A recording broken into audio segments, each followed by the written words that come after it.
Amigos da TV Justiça, está no ar mais uma edição do nosso programa Prova Final.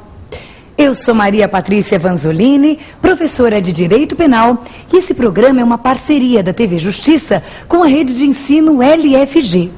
O nosso programa é dividido em 3 blocos. No primeiro bloco, o tema do dia. Você vai ter uma pequena explicação sobre o tema escolhido pelo professor para discutir com você na data de hoje. No segundo bloco, pergunte ao professor. É o bloco em que eu, o professor que estiver aqui, vai responder a perguntas de candidatos do Brasil inteiro a respeito daquele tema. É a sua oportunidade de tirar a sua dúvida, de sanar a sua indagação ou de saber o que os colegas pensam a respeito daquele tema. E o terceiro bloco é o X da questão. Nele, nós vamos resolver juntos as questões que já caíram em exames de OAB passados a respeito daquele tema. É a oportunidade da gente saber como é que cai aquela matéria, como é que eu foco o meu estudo, qual o nível de profundidade exigido. É a hora mais importante do programa, então fica com a gente até o final, tá legal? Bem, o nosso tema do dia de hoje não podia ser mais atual. Você conhece um velho brocardo jurídico que diz assim: uma penada do legislador põe abaixo bibliotecas inteiras? Pois é, o nosso legislador não usa mais pena, não usa mais nem caneta. Ele muito provavelmente usa um computador, mas esse brocardo continua verdadeiro. Ele quer dizer que escrevem-se livros, compõem-se teorias, formulam-se doutrinas a respeito de alguma coisa, e com uma decisão do legislador, tudo aquilo que foi escrito, que foi lido, que foi estudado, vai embora. E a gente tem que começar tudo de novo. E essa, a meu ver, é uma das graças da nossa matéria, da nossa profissão. Essa necessidade de atualização constante. Você sabe que o direito é produto da cultura daquela sociedade. Portanto, é mais do que natural que com a evolução da cultura, também o direito se modifique.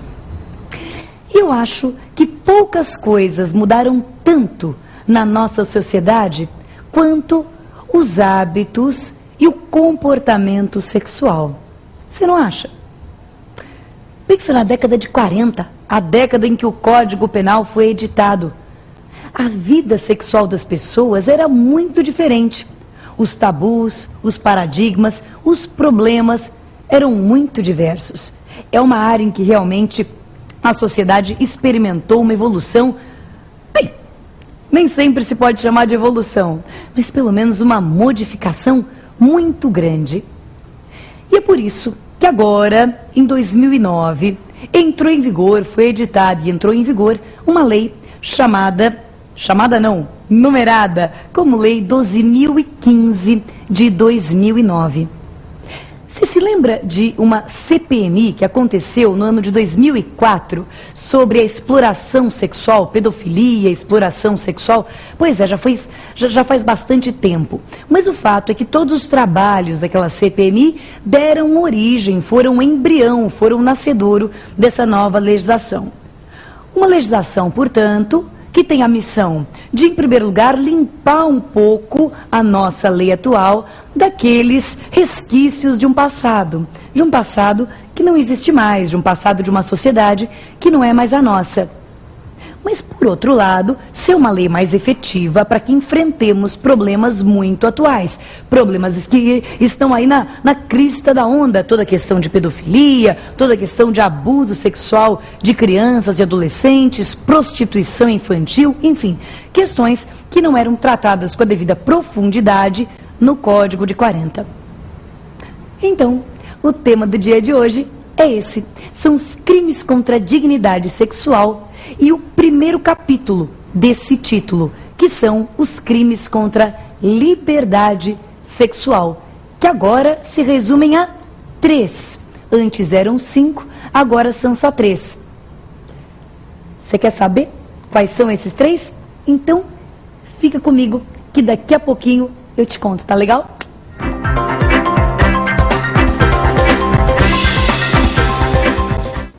Pois bem, então nós voltamos com o tema do dia. O nosso tema do dia é aquele que nós já falamos, são os crimes contra a dignidade sexual.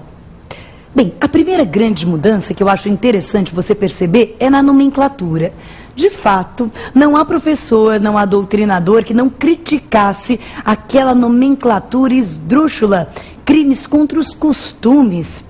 É curioso que hoje, no século XXI, nós pensássemos nos crimes gravíssimos que importam a violação da liberdade sexual, da autodeterminação sexual, como crimes violadores apenas dos bons costumes. Pois é, era uma nomenclatura absolutamente obsoleta, desatualizada e por isso ela não está mais em vigor. Hoje são crimes contra a dignidade sexual. O primeiro capítulo desse título, do título 6 da parte especial do Código Penal, são os crimes contra a liberdade.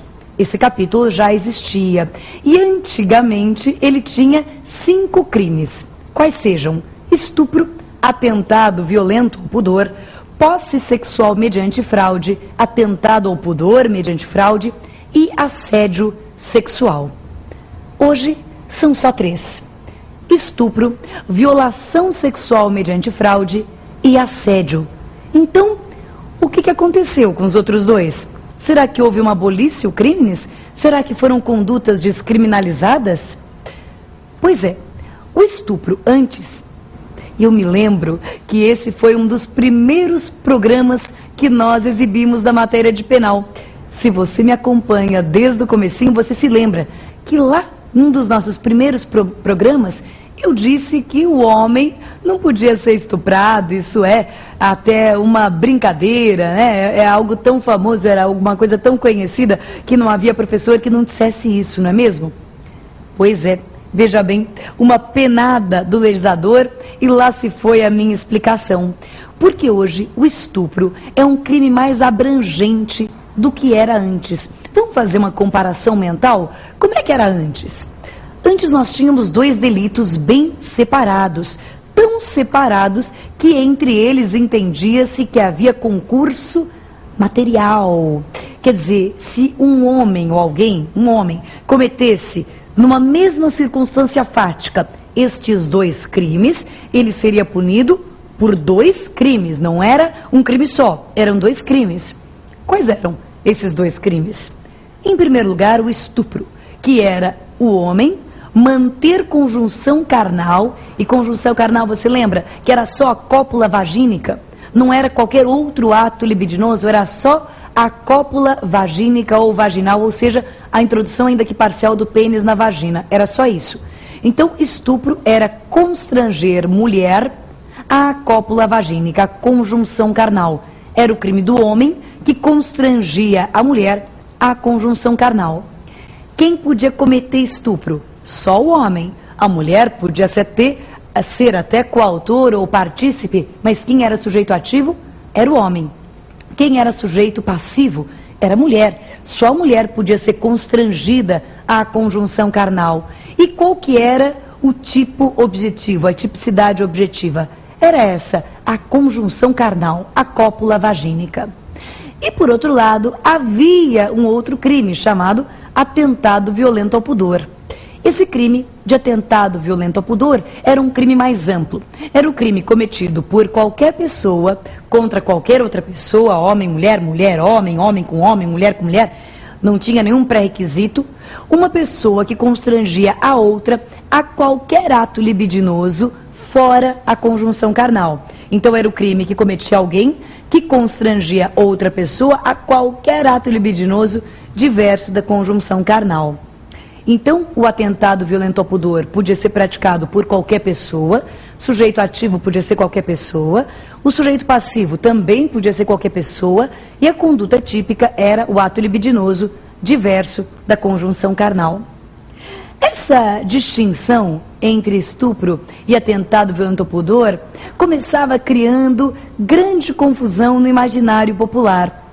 Muitos dos meus alunos acreditavam piamente que o estupro era um crime mais grave do que o atentado violento ao pudor, o que não era verdade. Estupro e atentado violento ao pudor tinham a mesma pena, eram ambos considerados crimes hediondos, mas dentro da imaginação do povo, o estupro sempre foi mais grave e o linguajar coloquial sempre utilizou a palavra estupro, a terminologia estupro. Não é mesmo? Difícil você ver, né, na TV, difícil você ver no rádio ou no jornal anunciando atentado, né, que alguém cometeu atentado violento ao pudor. Normalmente se usava essa nomenclatura estupro para qualquer tipo de violação sexual. Pois bem, agora a lei entrou em consonância com esse entendimento popular, o que eu pessoalmente acho bastante benéfico. Há um grande doutrinador espanhol que, quando trata do problema da hermenêutica, da interpretação e mesmo da formulação dos tipos penais, insiste que tanto a redação quanto a interpretação de um tipo penal devem ser o mais coloquiais possíveis, não é possível. Quer dizer, se o tipo penal serve para que as pessoas entendam o que elas devem e não devem fazer, bem, então os termos, as expressões devem ser usadas no seu sentido comum, no seu sentido prosaico, no sentido que comunique alguma coisa ao povo. Então, a meu ver, toda medida que tenta aproximar a legislação da compreensão popular a respeito daquele assunto é bem-vinda. E no caso, o que aconteceu foi isso. Hoje em dia, esses dois crimes fundidos, esses dois crimes que antes eram separados, foram fundidos num crime só. Não há mais estupro e atentado violento ao pudor. O que há é apenas estupro. Constranger alguém, então é um crime praticado por qualquer pessoa, contra qualquer pessoa. Constranger alguém à conjunção carnal, que continua sendo a cópula vagínica, ou a qualquer outro ato libidinoso, qualquer outro ato que tenha como objetivo satisfazer o desejo sexual ou a lascívia, como se diz. Então, constranger alguém a praticar conjunção carnal, ou a praticar ou permitir que com ele se pratique outro ato libidinoso qualquer. Quer dizer que hoje não há mais a dicotomia entre estupro e atentado violento ao pudor, há um crime só. E creio eu que uma das repercussões mais importantes a título de efeitos jurídicos dessa fusão é que antes, como eu disse, quem praticava, então imagine que um homem pratica na mesma noite, no mesmo contexto fático, com a mesma mulher, a cópula vagínica e a cópula anal, por exemplo. Na legislação passada, ele deveria ser punido por 2 crimes, percebe? Porque a cópula vagínica caracterizava estupro e a cópula anal caracterizava atentado violento ao pudor. Eram 2 condutas separadas e ele devia ser punido por 2 crimes em concurso material. Isso significa uma pena mínima de 12 anos. Não é pouco, né? Bem, hoje, sendo que o crime é único, nós podemos defender, e já há quem esteja defendendo a tese, de que quem pratica no mesmo contexto, numa mesma situação fática, contra a mesma vítima, atos libidinosos diversos, envolvendo ou não a conjunção carnal, pratica um único crime. É o chamado crime de ação múltipla. Quando um crime tem mais de um verbo, o fato de praticar vários desses verbos não quer dizer que você esteja praticando vários crimes. O crime é único. Pense, por exemplo, a respeito do tráfico de drogas. Então, se eu tenho para venda, deposito para venda, tenho em depósito, e depois eu efetivamente vendo, eu não cometi 3 tráficos. Eu cometi um tráfico só. É um crime de ação múltipla. O fato de você ter realizado mais de uma daquelas ações não caracteriza pluralidade de crimes. E é o mesmo que se pode defender hoje com o atentado violento ao pudor e o estupro, que agora são um crime só. Estupro, um crime de ação múltipla, praticar atos libidinosos ou qualquer outro, né, a conjunção carnal ou qualquer outro ato libidinoso. Então, um crime de ação múltipla ou conteúdo variado, como se chama. Pois bem, o segundo tipo penal também foi a fusão de 2 outros. Na legislação antiga, havia um crime que se chamava posse sexual mediante fraude, que constituía obter conjunção carnal não pela violência, não pelo constrangimento, mas pela fraude, pelo engano.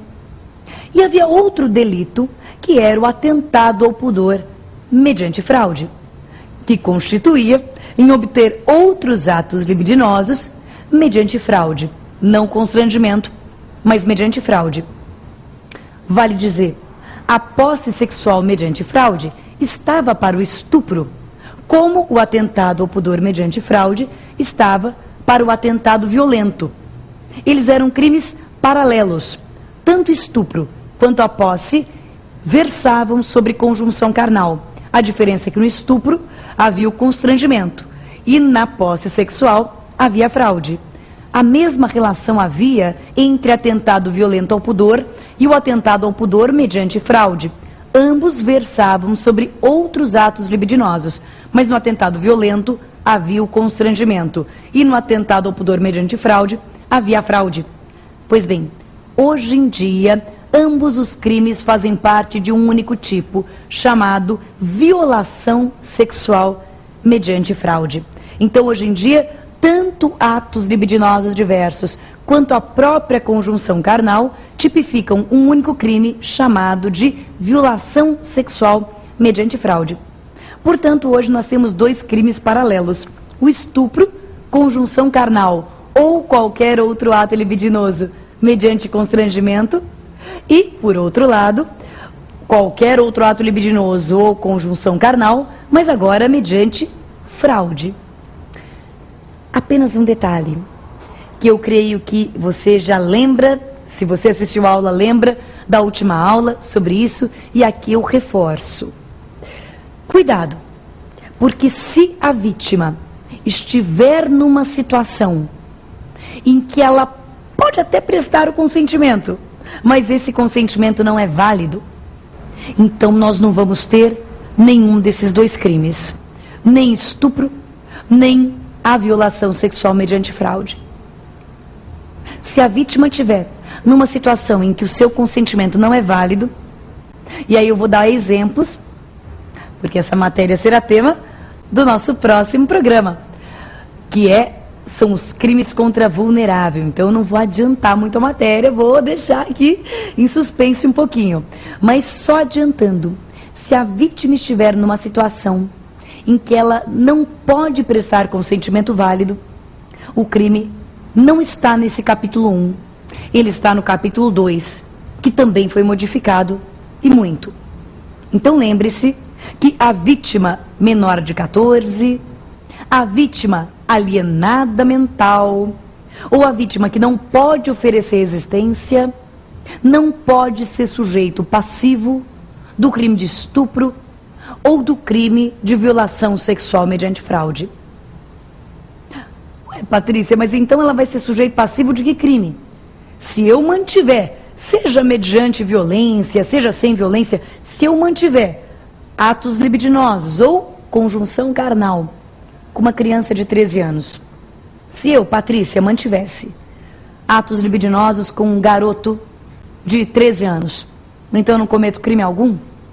Claro que cometo, mas é um crime mais grave do que o próprio estupro. É o crime de estupro de vulnerável, que está no artigo 217-A e será objeto do nosso próximo programa. Aqui é só para deixar bem claro que para que haja estupro ou mesmo violação sexual mediante fraude, é preciso que a vítima conserve a capacidade de discernimento.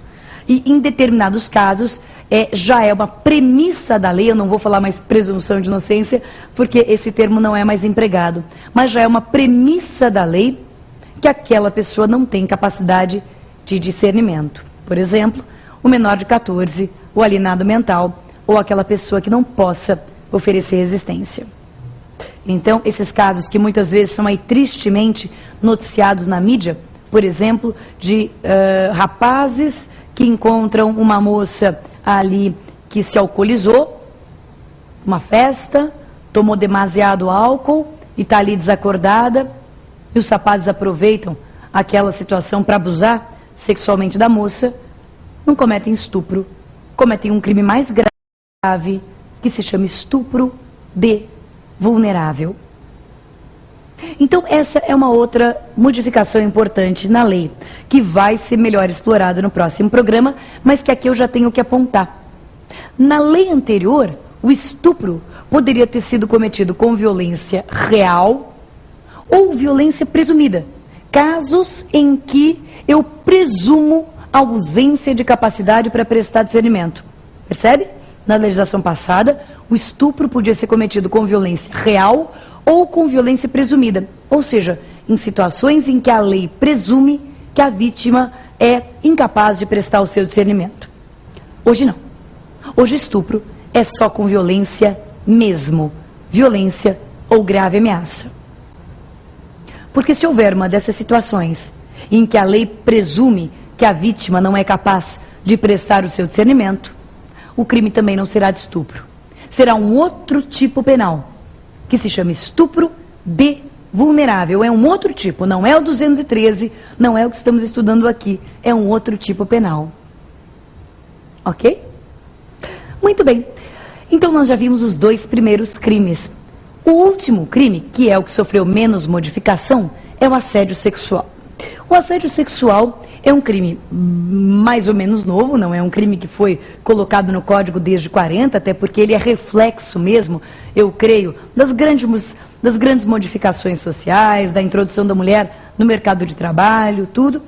E o assédio sexual é a conduta, e pune a conduta do superior hierárquico, ou daquele que tem superioridade hierárquica ou ascendência profissional, e que usa essa superioridade hierárquica ou ascendência profissional para obter favores sexuais da vítima. Seja conjunção carnal, seja outro ato libidinoso. Quer dizer que existem basicamente 3 formas de eu te privar do teu direito à autonomia sexual, do teu direito de escolher livremente os seus parceiros sexuais. A primeira é a violência ou grave ameaça no estupro. A segunda é a fraude na violação mediante fraude. E a terceira é a pressão. O assédio sexual não lida nem com constrangimento mediante violência nem grave ameaça e nem tampouco com engano, com a fraude. Ele lida com essa ideia de pressão. E uma pressão sempre derivada de uma situação de hierarquia, de uma situação de poder, em que o agente tem poder sobre a vítima e pressiona a vítima para lhe favorecer sexualmente. Patrícia, teve alguma modificação no crime de assédio sexual em relação à lei antiga? Teve uma pequenina modificação. Hoje, há previsão de uma causa de aumento de pena quando o assédio sexual é cometido contra menor de 18. Então, quando o assédio sexual é cometido contra menor de 18, a vítima é menor de 18, ele terá uma causa de aumento de pena. A ideia é que o adolescente mais e mais faz parte do mercado de trabalho. As pessoas se inserem cada vez mais cedo no mercado de trabalho. Então, não havia se preocupado ainda com isso, proteger do assédio sexual o adolescente menor de 18, porque em tese ele não está no mercado de trabalho, mas de fato está. Então, para proteger o adolescente que está no mercado de trabalho, tipificou-se como conduta mais grave, ou seja, introduziu-se no Código uma causa de aumento de pena quando o assédio sexual é cometido contra menor de 18. Muito bem. Pois bem, então, meus amigos, esse é o nosso título 6, capítulo 1, dos crimes contra a liberdade sexual. Eram 5, hoje são só 3. O estupro, que inclui tanto estupro quanto o ex-atentado violento ao pudor. A violação sexual mediante fraude, que inclui tanto a ex-posse sexual mediante fraude, quanto o ex-atentado ao pudor mediante fraude. E o assédio sexual, que sofreu pouca modificação.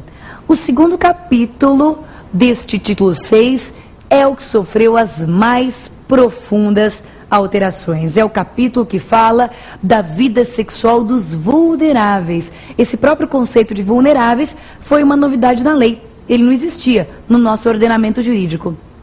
Mas isso é uma outra história e é tema para um próximo programa. Agora, o que nós vamos fazer é esperar o próximo bloco e saber quais as perguntas que os candidatos tiveram a partir dessa explicação. Você teve alguma pergunta? Eu tenho certeza que sim. Então, se você teve uma pergunta, você sabe muito bem que a gente está esperando o seu e-mail e que a gente vai ter o maior prazer do mundo em responder a ele. O nosso e-mail é o provafinal@lfg.com.br, provafinal@lfg.com.br, e todos nós vamos ficar muito felizes com a tua participação. Enquanto ela não chega, você espera aí um pouquinho, porque no próximo bloco, pergunte ao professor. Até!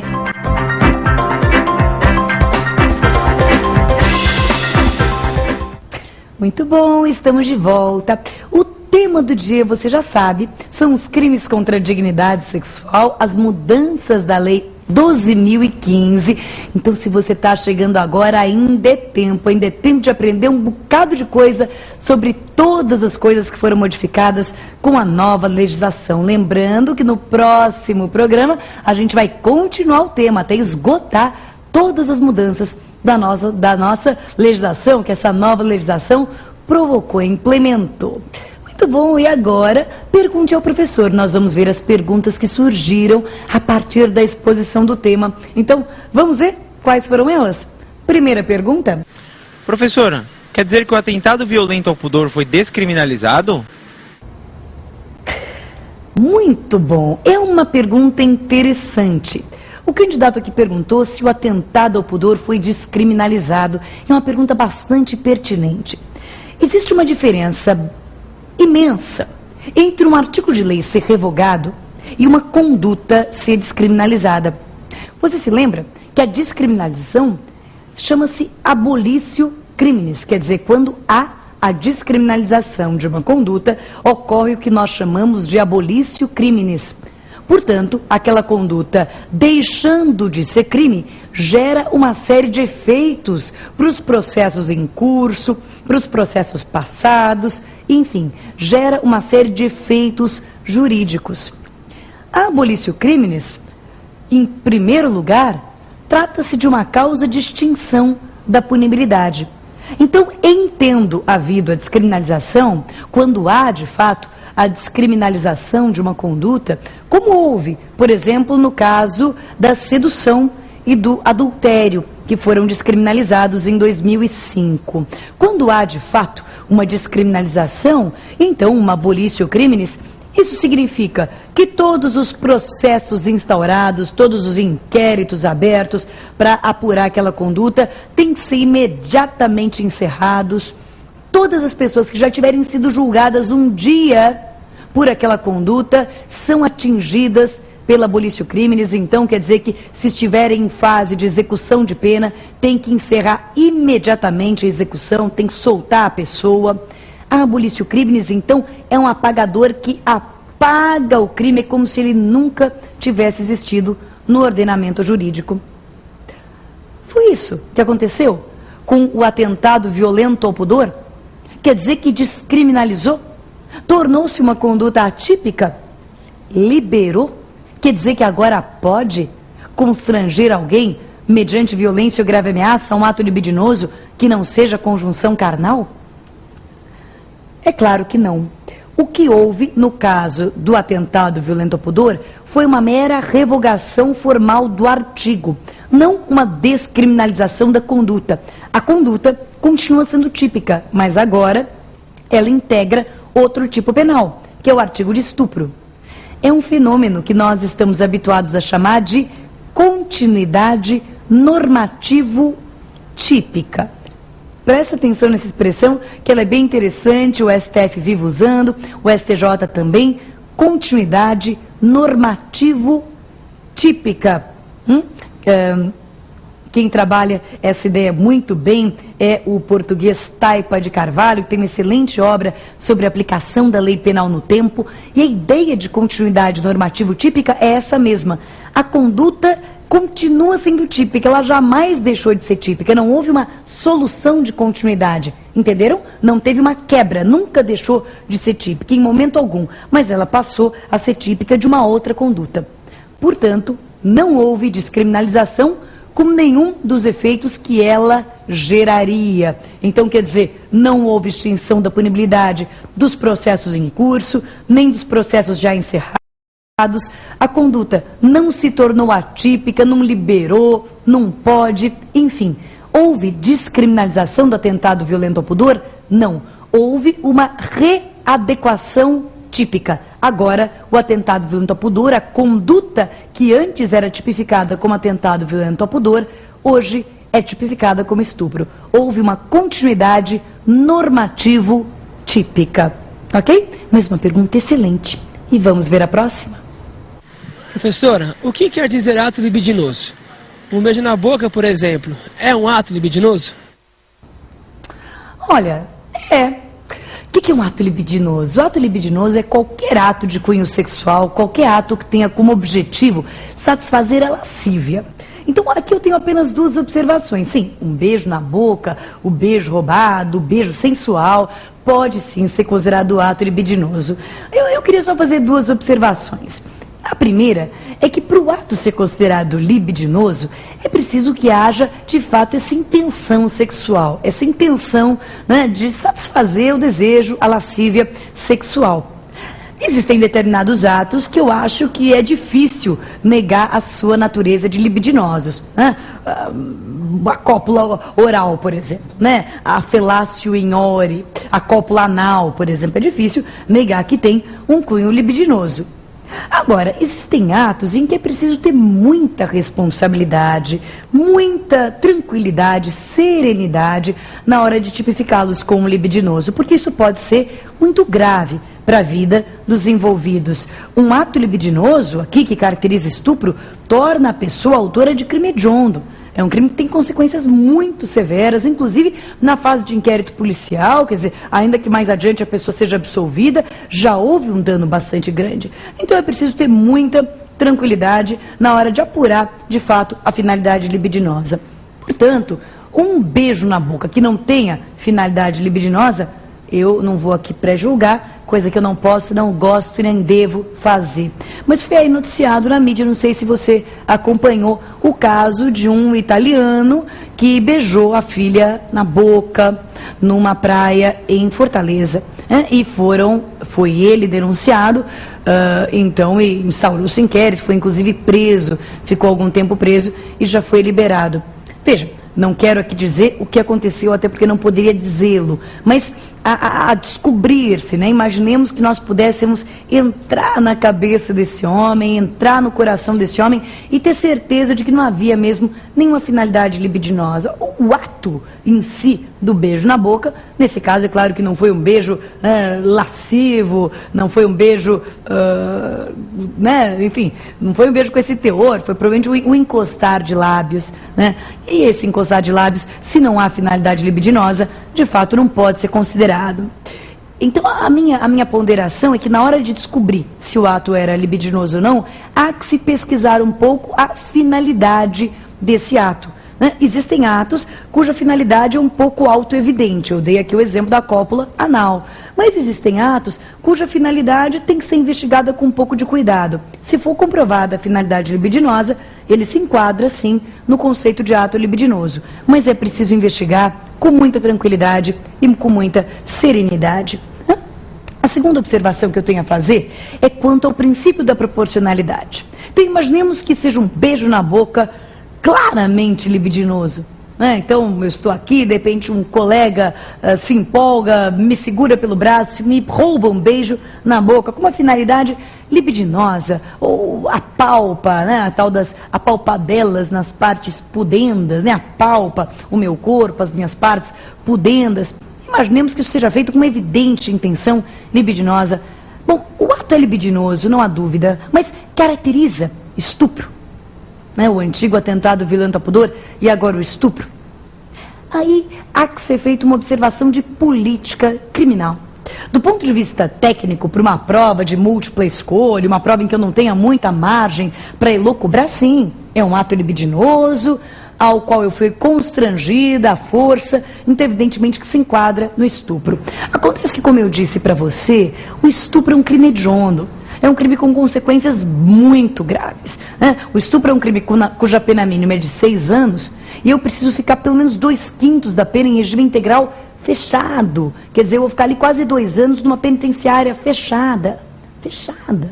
Penitenciária. Por ter feito uma palpadela nas partes pudendas. Eu não sou a favor de apalpadela. Eu acho que as pessoas devem respeitar a livre determinação e a dignidade das outras. Mas proporcionalidade, Uma palpadela penitenciária com criminosos perigosos durante o quê? 1 ano e meio? É de se pensar, Por isso que muitos juízes, mesmo quando a conduta é libidinosa, quer dizer, quando a conduta é visivelmente libidinosa, não é uma dúvida, mesmo quando a conduta é libidinosa, muitos juízes hesitam em capitular como estupro, né? Agora estupro, o antigo atentado violento ao pudor. E muitos, por um senso de equidade, de justiça, acabam tipificando a conduta como contravenção penal de importunação ofensiva ao pudor. Na verdade, então, não existe um limite muito exato entre o super grave crime de estupro e a super leve contravenção de importunação ofensiva ao pudor. A atuação do juiz, o contexto, o bom senso do juiz vão ser muito importantes nesse momento. Então, respondendo à pergunta do colega, beijo na boca é libidinoso? Bem, primeiro, depende da intenção. Se for com finalidade de satisfazer a lascívia, é libidinoso sim. Se não, não é libidinoso. Agora, eu estou acrescentando uma pergunta à do colega. Mesmo que seja um beijo na boca libidinoso, ele vai se enquadrar sempre no crime de estupro? Pois é, essa é uma ponderação mais ao nível da política criminal, menos em termos de prova de concurso, mais ao nível da política criminal, mas aí merece a nossa reflexão. Vai depender muito do caso concreto, do juiz, das circunstâncias da pessoa, dos antecedentes, enfim, das circunstâncias do caso concreto. Ok? Vamos para a próxima pergunta? Estou curiosa, vamos ver. Professora, eu posso sofrer assédio sexual por parte de um colega de trabalho? Um colega. Esse é o problema do uso coloquial de expressões técnicas, né? A gente está muito habituado a dizer, eu fui assediada, ai meu Deus, ele está me assediando. Quando a gente diz assim, né, ele está me assediando, a gente usa assediando meio como sinônimo de importunando, está sendo inconveniente, está me pressionando. Mas será que esse ele está me assediando é o assédio sexual criminoso que a lei prevê lá no artigo 216A? Não é. Porque para o assédio sexual criminoso é preciso que haja uma relação de pressão que vem da hierarquia.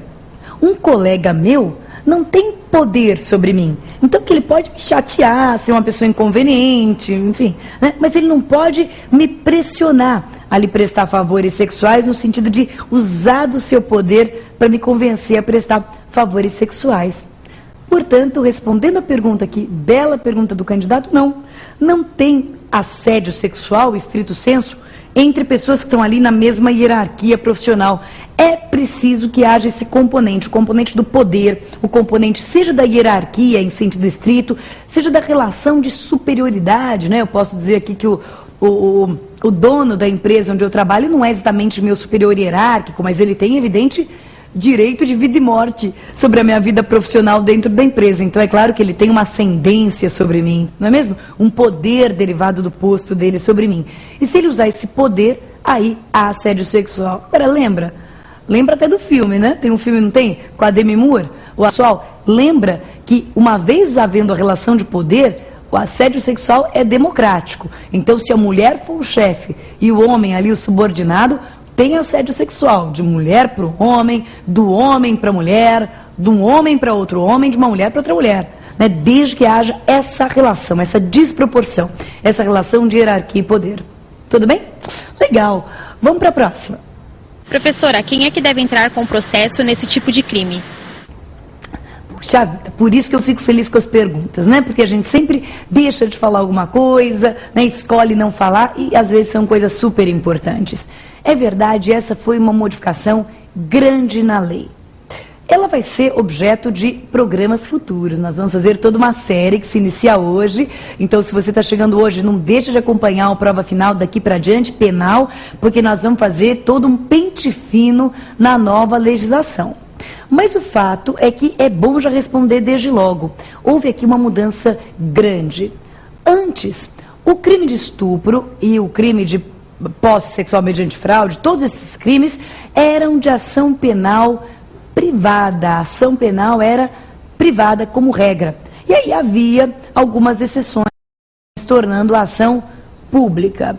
Pois é, hoje a regra no crime de estupro é que a ação penal seja pública, condicionada à representação, mas seja pública.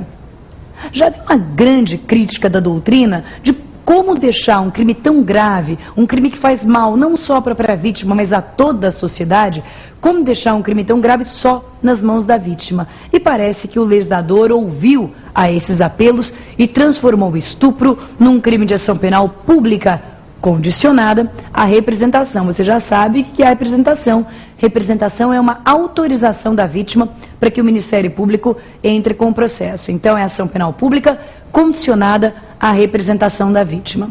Lembrando que se o estupro envolver pessoa vulnerável ou menor de 18, a gente vai aprender isso no próximo programa, se o estupro envolver pessoa vulnerável ou menor de 18, a ação passa a ser pública incondicionada, ok? Então, estupro, regra, ação penal privada. Agora, o estupro de vulnerável ou qualquer estupro envolvendo menor de 18 anos é de ação penal pública incondicionada.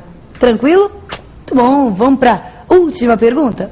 Professora, se o sujeito aproveita para abusar da pessoa enquanto ela está drogada, ou até mesmo droga a pessoa para abusar dela, qual é o crime que ele comete?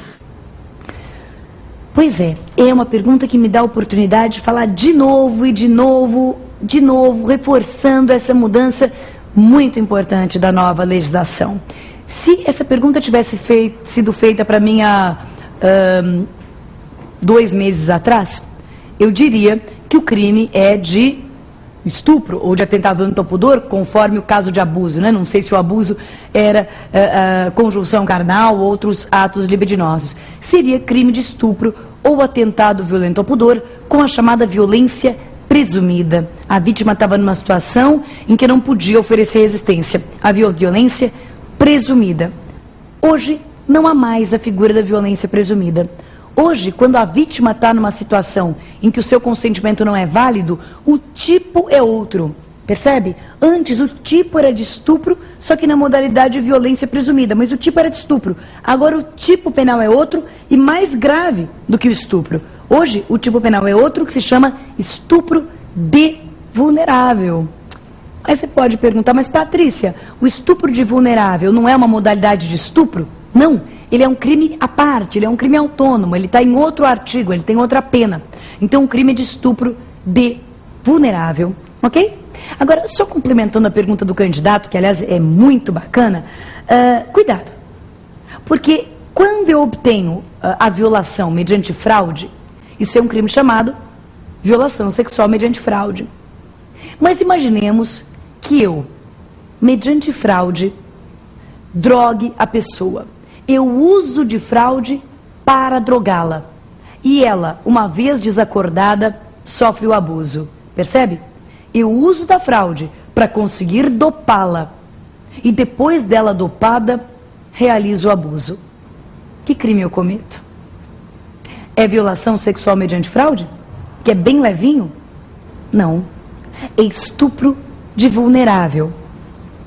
Então veja, se eu realizo atos sexuais com uma pessoa que está incapacitada de consentir, não importa por que ela está incapacitada, não importa como eu consegui que ela ficasse daquele jeito, se foi mediante fraude, coação, se ela mesma se colocou, não importa, se ela mesma está drogada, não importa, o crime jamais será de mera violação sexual mediante fraude, e sim, o crime muito mais grave, inclusive hediondo, estupro de vulnerável. Ok? E é por isso que esse caso, que eu também não vou comentar especificamente, não posso pré-julgar ser antiético, mas esse caso que tem sido aí noticiado pela grande mídia, deste médico que, quando as mulheres estavam ali desacordadas, praticava com elas atos sexuais, está sendo noticiado como estupro, né? Porque de fato, ainda que houvesse ali uma fraude, ele enganava as mulheres, no momento em que ele praticava os atos libidinosos, elas não estavam sendo enganadas, naquele momento elas não tinham qualquer capacidade de prestar ou não prestar consentimento. Não foi um consentimento obtido mediante fraude, ele se fez passar por outra pessoa, como por exemplo, né? O exemplo clássico, não. Ele conseguiu mediante fraude que elas ficassem incapacitadas de resistir. E nesse momento em que elas estavam incapacitadas de resistir, é que ele abusou delas, dessas mulheres. Então ali o crime realmente de estupro, um crime mais grave. Muito bom, então nós terminamos o nosso segundo bloco, Pergunte ao Professor, e agora falta o X da questão. O X da questão vai ser especial. Por quê? Porque, evidentemente, ainda não há questões novas de concurso a respeito daquele tema. Então vai ser interessante, porque você vai ver como é que era a questão na lei antiga e aí nós vamos regabaritá-la na lei nova. Entendeu como é que vai ser? Então, quer dizer, nós vamos ler, ver como é que era o gabarito na lei antiga e daí você me ajuda a gabaritar com base na lei nova. Tá bom? Vai ser bem interessante, diferente das outras oportunidades que a gente fez o X da questão, tá? Não sai daí, daqui a pouquinho a gente volta. Tchau, tchau.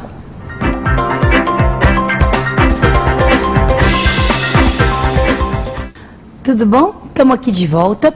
O tema de hoje são os crimes contra a dignidade sexual e dentro deles o capítulo 1, os crimes contra a liberdade sexual. Então, o que nós vimos no dia de hoje foram os crimes de estupro, que absorveu o atentado violento ao pudor, o crime de violação sexual mediante fraude, que fundiu a posse sexual mediante fraude e o atentado ao pudor mediante fraude, e o assédio sexual. Bem, como é que a gente vai fazer agora? A gente vai ver os exames antigos e vai ver qual era o gabarito na época e qual seria hoje. Combinado? Deu para você entender qual que vai ser a jogada? Nós vamos ver qual era o gabarito, vamos ver qual o gabarito seria hoje. Tudo bem? Vamos lá. Primeiro teste.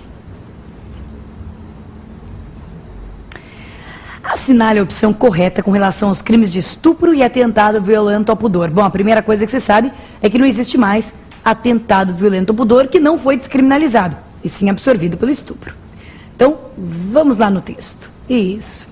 O crime de estupro, quando cometido em sua forma simples, quando falava em forma simples, era sem violência presumida, com violência real. Só se enquadra na definição legal de crime hediondo se dele resultar lesão corporal de natureza grave ou morte.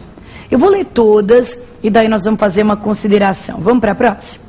O crime de atentado violento ao pudor, com violência presumida, não tem mais nada disso, nem violência, atentado ao pudor, nem violência presumida. Não se enquadra na definição legal de crime hediondo, se dele não resultar lesão corporal grave ou morte. O crime de estupro com violência presumida não se enquadra na definição legal de crime hediondo, se dele não resultar lesão grave ou morte. E última, os crimes de estupro e atentado violento ao pudor, quando cometidos na sua forma simples ou com violência presumida, enquadram-se na definição legal de crimes hediondos, recebendo esta qualificação ainda quando deles não resulte lesão corporal de natureza grave ou morte. Bom, a alternativa D, na época, foi considerada como correta e ainda hoje seria essa a alternativa certa. Você entendeu o que está querendo dizer? O que ele disse é o seguinte: tanto estupro quanto atentado violento ao pudor, quando cometidos na sua forma simples, com violência real ou grave ameaça, quanto na forma de violência presumida, são sempre hediondos. Não importa se resulta ou não lesão grave ou morte. São sempre hediondos, é isso que diz. Isso estava certo. Agora, como é que é a nova legislação em relação à hediondez? Não é isso? Porque é isso que nós estamos aqui para saber, como é que ficou. Como é que é a nova legislação com relação à hediondez? Hoje não há mais estupro e nem atentado violento ao pudor, há um crime só. E também não há mais violência presumida. O que há é o estupro e outro crime chamado estupro de vulnerável. Bem, você quer aprender? Você está anotando no caderno, você está guardando de memória? Tanto o estupro quanto o estupro de vulnerável são considerados crimes hediondos, independentemente do resultado. Então não importa o resultado, lesão grave ou morte, mesmo que não haja nada disso, estupro e estupro de vulnerável, ambos são considerados crimes hediondos, independentemente do resultado. Então, na verdade, o conteúdo é o mesmo do que era na lei antiga. A lei antiga também dizia que tanto com violência real quanto presumida era sempre hediondo, mas é que agora não se usa mais essa nomenclatura, não se usa mais essas categorias. Então, estupro e estupro de vulnerável, tanto de forma Então, com lesão corporal grave ou morte ou sem lesão corporal grave ou morte, não importa. Estupro e estupro de vulnerável, 213 e 217A, são sempre crimes hediondos. Por isso que eu falei daquela ponderação, daquela cautela, não é isso? Daquela sensatez que deve ter o juiz. Ok? Próximo teste. O próximo teste diz o seguinte: o artigo 216-A do Código Penal Brasileiro define nos seguintes termos o crime de assédio sexual: constranger alguém com o intuito de obter vantagem ou favorecimento sexual, prevalecendo-se o agente de sua condição de superior hierárquico ou ascendência inerentes ao exercício de emprego, cargo ou função. É isso. Assinale a alternativa incorreta. Vamos ver o que deu no gabarito da época e se hoje ele mudaria. Bom, que legal que as 4 alternativas estão na mesma folhinha. Assim você pode olhar para todas elas ao mesmo tempo. É de ação penal privada, é crime formal. O verbo constranger é a mesma coisa que forçar, compelir ou obrigar. O aspecto subjetivo do tipo é constituído pelo dolo e também pelo fim especial de agir, que consiste no intuito de obter a vantagem ou o favorecimento sexual. Na época, tinha uma única alternativa errada, que era o C. A alternativa errada na época era a alternativa C. O verbo constranger é empregado com o sentido de forçar, compelir e obrigar. Não. Eu disse que o assédio é uma outra forma, é pressionar, forçar, compelir, obrigar.